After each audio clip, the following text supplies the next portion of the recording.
უკრაინა უბრალოდ აგრძელებს Wildberries-ის მოკრეფას.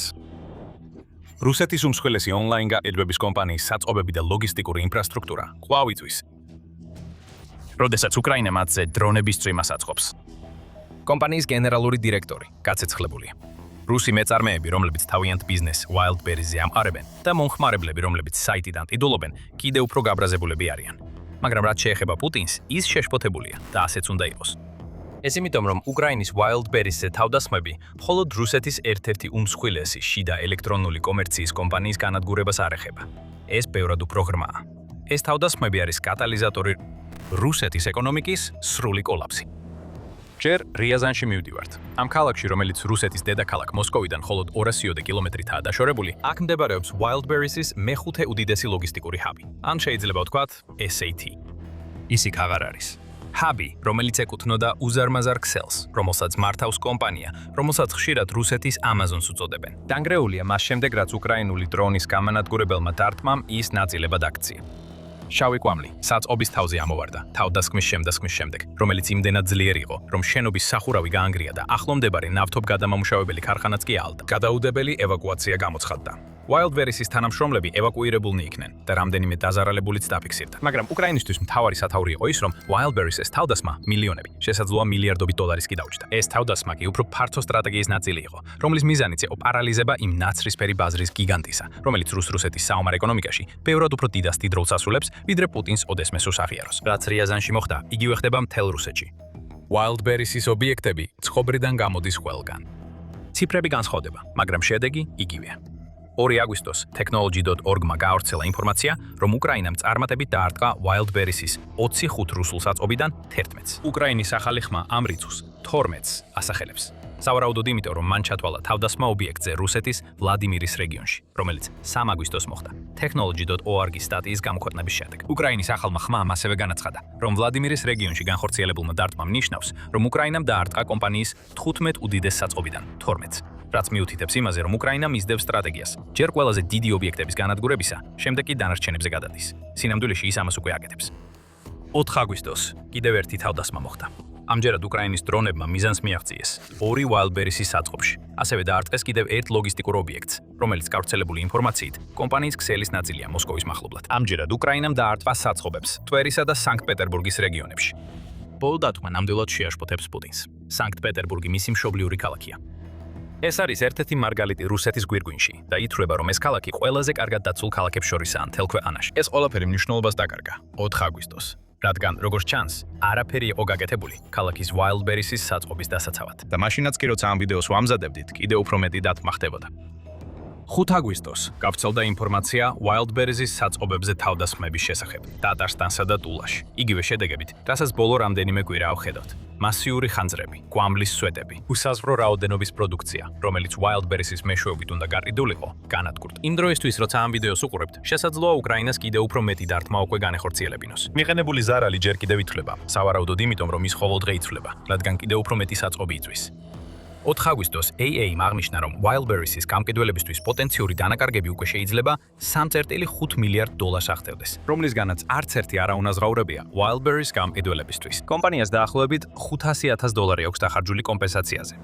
თუმცა ეს თანხა გადაეცა იმ ადამიანების ოჯახებს, ვინც უკრაინის თავდასხმების შედეგად დაშავდა ან დაიღუპა. მსხვერპლთა ხსენება მორალური გაურკვევლობის შესაძლებლობასაც აჩენს.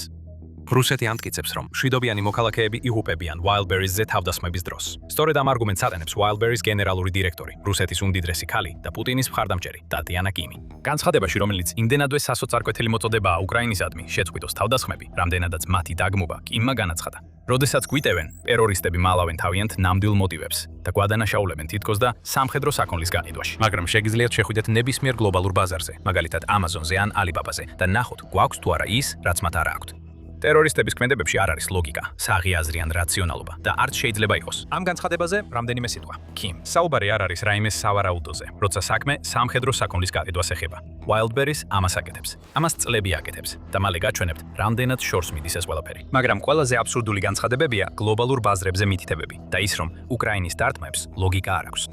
Nokia-მ შეუძლია რამდენიც უნდა ილაპარაკოს Amazon-სა და Alibaba-ზე, მაგრამ მოხერხებულად უგულებელ ობს იმ ფაქტს, რომ არც ერთს არ აქვს წარმომადგენლობა რუსეთში. და მიუხედავად იმისა, რას ედიან, არც ერთი არ უჭერს აქტიურად მხარს პუტინის შეჭრის მცდელობებს უკრაინაში. რაც შეეხება ლოგიკის არარსებობას, პირიქით, აქ საკმაოდ ბევრი ლოგიკა. რუსეთის ეკონომისტებიც გეტყვიან ამას, ისევე როგორც ჩვენ. ეხლა დაუბრუნდეთ იმ თემას, რომ თითქოს სამხედრო საქონელს ყიდიან, რასაც კი იმი ამტკიცებს. Kiev Post-მა გამოაქვეყნა საინტერესო გამოძიება იმაზე, თუ რას ყიდის Wildberries, დაახლოებით იმავე პერიოდში, როცა უკრაინამ დაიწყო Wildberries-ზე შეტევები. ამ დათმობამდე საკმარისი იყო სიტყვა დრონის ჩაწერა და Wildberries-ზე უზარმაზარი არჩევანი იყო დრონების, მათ შორის Mavic 3 და Mavic 4 მოდელების, რომლებიც მარტივად გარდაექმნება FPV დარტყმის დრონებად. ასევე შეგეძლოთ გეპოვათ უამრავი კვადროკოპტერი, რომლებიც აღნიშნული იყო როგორც FPV, რაც აშკარა სიგნალია იმ ჯარისკაცებისთვის, რომლებიც ასეთ დრონებს იყენებენ ფრონტზე. თუ ცოტა უფრო ღრმად მოძებნიდით, შესაძლებელი იყო გეპოვათ ტვირთის დამჭერი და ბომბის ჩამდები მექანიზმები ამ დრონებისთვის, რომლებიც ხშირად შეუმჩნევლ კატეგორიებში იყო დამალული, მაგალითად ელექტრონიკაში ან ავტონაწილებში. და Wildberries-ის ტანსაცმლის განყოფილებაში შორს ძებნა არ დაგჭირდებოდათ, რომ გეპოვათ ტაქტიკური აღჭურვილობა, მაგალითად გუმკედლის ჟილეტები, რომლებიც ჯავშან ჟილეტის ზემოდან იწმევა და შეიძლება გამოიყენოთ ავტომატის მჭიდების შესანახად. Wildberries-ზე სპეციალური სამხედრო ოპერაციისთვისაც კი არსებობდა კატეგორია. როგორც ვთქვით, არაფერია დაუდასტურებელი იმაში, რასაც უკრაინა ამტკიცებს, რომ Wildberries ყიდის. თუმცა იმ პატარა მონაკვეთში წარსული დრო მიზეზით გამოვიყენეთ. Wildberries აქტიურად მუშაობს იმაზე, რომ ამ ნივთების ყველა კვალი წაშალოს თავისი ონლაინ მაღაზიიდან. სავარაუდოდ იმისთვის, რომ გაამყაროს კიმის მტკიცება. თითქოს უკრაინა ამტკიცებს, რომ სამხედრო ტექნიკა იყიდება, მაგრამ მტკიცებულება არ აქვს. 26 ივლისს Kiev Independent-მა გაავრცელა ინფორმაცია, რომ Wildberries-ზე გაყიდული სამხედრო საქონელი ძიების შედეგებში იფარება. ეს საქონელი ტექნიკურად ჯერ კიდევ არსებობს, მაგრამ Wildberries ცდილობს ისე წარმოაჩინოს, თითქოს ისინი აღარ არის. მომხმარებლებისთვის მათი პოვნა რომ გაართულოს. კერძოდ, Wildberries-მა დაიწყო ისეთი საძიებო ტერმინების შედეგების დამალვა, როგორიცაა SVO, რაც სპეციალური სამხედრო ოპერაციის რუსული აბრევიატურა. ეს სუსტი მცდელობაა იმის დასამალად, თუ რას ყიდდა და კვლავაც ყიდის პლატფორმა, თუ კარგად მოძებნით. Moscow Times-ის თქმით, უკრაინის დათმობამდე SVO-სთვის ყველაფრის ძიებისას 200,000-ზე მეტი შედეგი ჩნდებოდა. ეხლა კი არაფერი. საერთოდ არაფერი. მაგრამ ერთი ხრიკია. Wildberries-მა რეალურად მხოლოდ SVO-ს აბრევიატურა დააბლოკა. United 24 მედიის თქმით, ყველა ის პროდუქტი, რომელიც ასეთ ძიებებზე უნდა გამოჩენილიყო, ჯერ კიდევ ხელმისაწვდომია Wildberries-ზე. უბრალოდ სხვა საძიებო სიტყვები უნდა გამოიყენათ, რომ იპოვოთ ისინი. მედია საშუალება ამბობს, რომ რუსულმა წყარომ სახელად Bogdag-მა ეს დაამტკიცა, როცა იპოვა ჩაფხუტები, რომლებიც აღნიშნული იყო როგორც SVO-ში გამოცდილი, ან როცა სხვა საკვანძო სიტყვები გამოიყენა და SVO-ს შავსიაში შეყვანაც კი კარგად არ მუშაობს. SVO-ს საქონლის, SVO-ს მარაგებისა და SVO-ს აქსესუარების ძებნა მაინც იძლევა შედეგებს.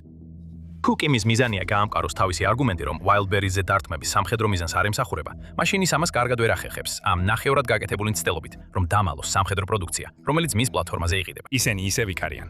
ისევ შეიძლება მათი პოვნა და ყიდვა, როგორც ადრე. თუმცა ზოგიერთის პოვნა და ყიდვა ჯერ კიდევ შეიძლება. ბევრი იმ საქონლიდან რაც იყიდებოდა, ახლა მხოლოდ ფერფლია საწყობების ნანგრევებში. ეს ყველაფერი უკრაინის თავდასხმების გამო. ჩვენ აშკარად ხედავთ სამხედრო მიზანს უკრაინის Wildberries-ზე თავდასხმებში. რაც პირდაპირ ეწინააღმდეგება იმის მტკიცებას, რომ ამ ყველაფერში ლოგიკა არ არის, მაგრამ საქმე ბევრად უფრო ღრმაა. თითქმის იმ დონემდე, რომ სამხედრო ტექნიკის ბაზრიდან ამოღება ბონუსია და არა მთავარი მიზანი უკრაინისთვის. სწორედ ის რეაქცია რუსეთში, რაც ამ თავდასხმებმა გამოიწვია, რაც ნამდვილი მიზანია. ეკონომიკური ზარალი ისაა, რაც უკრაინას სურს და ღმერთო, მან ეს ზარალი ნამდვილად მიაყენა. მაგრამ სანამ უფრო ღრმად შევალთ და გამოვკვეთავთ, რატო ცვლის Wildberries-ზე თავდასხმები ყველაფერს კრემლისთვის, შეგახსენებთ, რომ თქვენ უყურებთ სამხედრო შოუს. თუ ჩვენს არხზე ახალ ინფორმაციას იღებთ, არ დაგავიწყდეთ გამოწერა და შეტყობინებების ჩართვა, რომ ნახოთ კიდევ რა შემოგთავაზებთ მომავალში. Wildberries რუსეთის ეკონომიკისთვის სასიცოცხლოდ მნიშვნელოვანია. უდავოდ ბევრად უფრო მნიშვნელოვანია, ვიდრე კრემლი ოდესმე აღიარებს. გახსოვდეთ, რომ ეს არის Amazon-ის რუსული ვერსია და როგორც Amazon, Wildberries ფაქტობრივად ათასობით ბიზნესის მფლობელისთვის ერთგვარ ცენტრს წარმოადგენს, რომლებიც ყველა ეყრდნობა ამ პლატფორმას გარიგოებისთვის და საწყობებს, პროდუქციის შესანახად და გასაგზავნად, რომელსაც მათი მომხმარებლები ყიდულობენ. Wildberries მხოლოდ ონლაინ მაღაზია არ არის. ეს არის უზარმაზარი ლოგისტიკური ქსელი, რომელზეც რუსეთის ეკონომიკის დიდი ნაწილი არის დამოკიდებული. კომპანიის სასაწყობე სივრცის დაახლოებით 10% განადგურდა უკრაინის თავდასხმების შედეგად, 29 ივლისისთვის, იმ არაგთან ერთად, რაც ამ სივრცეში ინახებოდა. ეხლა ეს პროცენტი ბევრად უფრო მაღალი იქნება, რადგან უკრაინის დაუღალავი თავდასხმები გრძელდება. გამყიდველები უკვე ნერვიულობენ, რადგან დიდ ზარალს იღებენ. ერთ-ერთმა გამყიდველმა BBC-ს უთხრა, რომ თითქმის $13,000-მდე მარაგი დაკარგა. სხვამ კი არ მიშნა, უკვე ყველა მხრიდან გვაზარალებენ. Wildberries და მისი მთავარი კონკურენტი Ozons იყენებს რუსეთის ეკონომიკურად აქტიური მოსახლეობის 90%-მდე. ეს არ არის პატარა ბიზნესი, რომელსაც უკრაინა ესხმის თავს. ბევრისთვის რუსეთში Wildberries ყველაფერია. ეს არის მათი შემოსავლის წყარო, ადგილი, სადაც ისინი იღებენ ტანსაცმელსა და აქსესუარებს, რომელსაც სახლში იყენებენ და ერთ-ერთი მთავარი გადარჩენის საშუალებაა ომში, რომელიც მოულოდნელად მივიდა მათ კართან. და სწორედ ეს არის მთავარი. ამ ეკონომიკურ ტკივილში პირად დონეზე არაფერია შემთხვევითი. უკრაინას სურს, რომ ეს ტკივილი მიაყენოს. რუსეთისგან განსხვავებით, უკრაინა პირდაპირ არ ესხმის თავს სამოქალაქო პირებს დრონებით. ის შეიძლება დაესხას სამხედრო თვალსაზრისით მნიშვნელოვან ობიექტებს, რომლებიც ასევე სამოქალაქო პირებმაც შეიძლება გამოიყენონ. და Wildberries სწორედ ამ კატეგორიაში ხვდება. ეს არის უკრაინა, რომელიც ომს რუსეთში აბრუნებს და ეს წარმოუდგენლად ეფექტური მეთოდია. თუ დააზიანებ რუსეთის ეკონომიკის საპრდენს, ის ადამიანები, ვინც ამ საპრდენზეა დამოკიდებული, გაბრაზდებიან.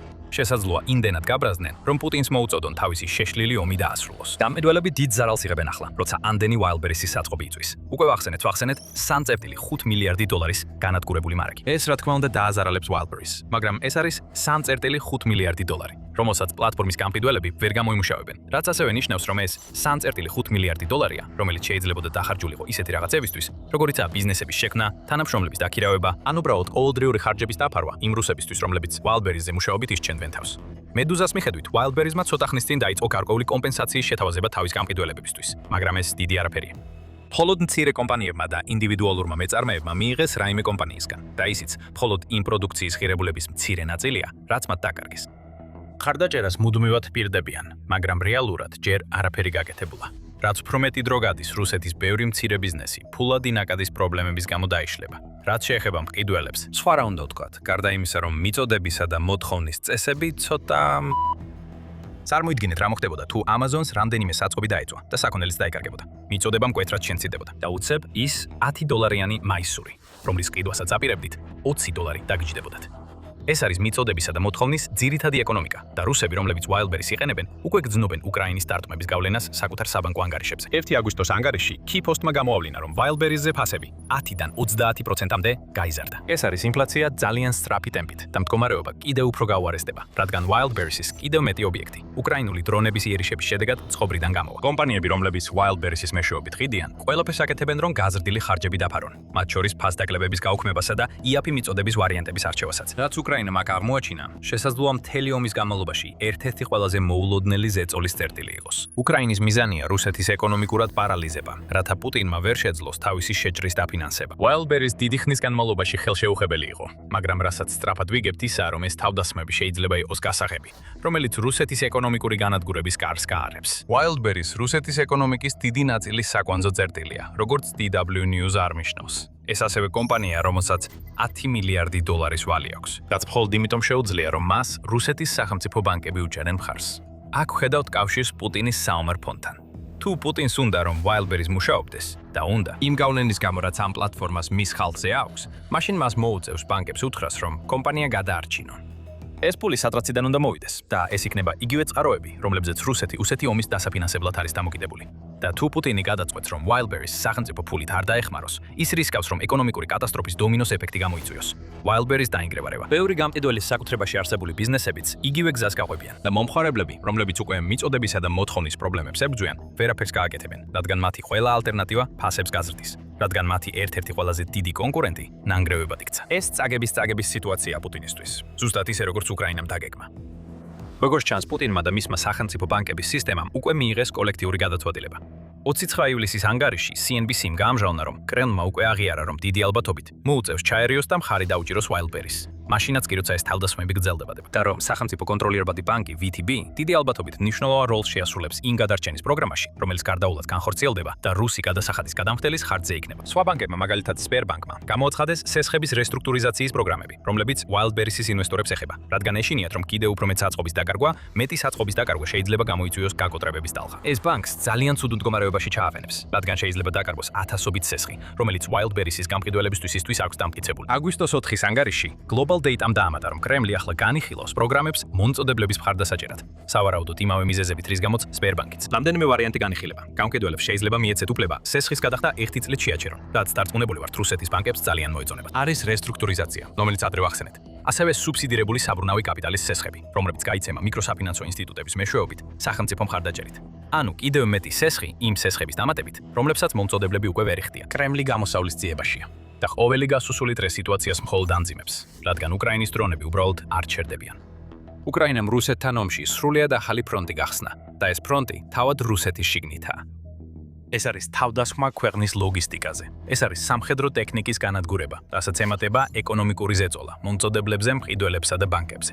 უკრაინის მიერ განხორციელებული ყოველი თავდასხმა მხოლოდ დაკარგულ მარაგსა და აღდგენასთან დაკავშირებულ ხარჯებს არ იწვევს. Wildberries-მა და თავად რუსეთმა, თუ სახელმწიფო მხარდაჭერილი გადაწყვეტილებები ამოქმედებდა, უნდა გაარკვიონ, როგორ გაუმკლავნონ გაზრდილ საოპერაციო ხარჯებს. ცესხის მომსახურება, ფულადი ნაკადების პრობლემების გამო და გამყიდველები, რომლებიც შეიძლება სხვა პლატფორმებზე გადავიდნენ Wildberries-ში დიდი დანაკარგების შემდეგ. როგორც თქვით, ეს დომინოს ეფექტია. თუ Wildberries-ი დაეცემა, ის რუსეთის ეკონომიკის დიდ ნაწილს თან გაიყოლებს. ამ ყველაფრის ფონზე არსებობს ინფლაციური რისკები, რომელთა გამოვლენასაც უკვე ხედავთ. RBC უკრაინა ასევე აღნიშნავს, რომ Wildberries-ის გამტირველის საშუალო შემოსავალი მხოლოდ $7,500, რაც ნიშნავს, რომ მათ ფინანსურად დიდი მანევრის საშუალება არ აქვთ. ერთი ან ორი კვირის განმავლობაში მიღებული შოკები საკმარისია, რომ ამ მცირე ბიზნესის ფლობის ფლობელთა დიდი ნაწილი უარყოფით ფულად ნაკადში აღმოჩნდეს. და ეს სწორედ ახლა ხდება.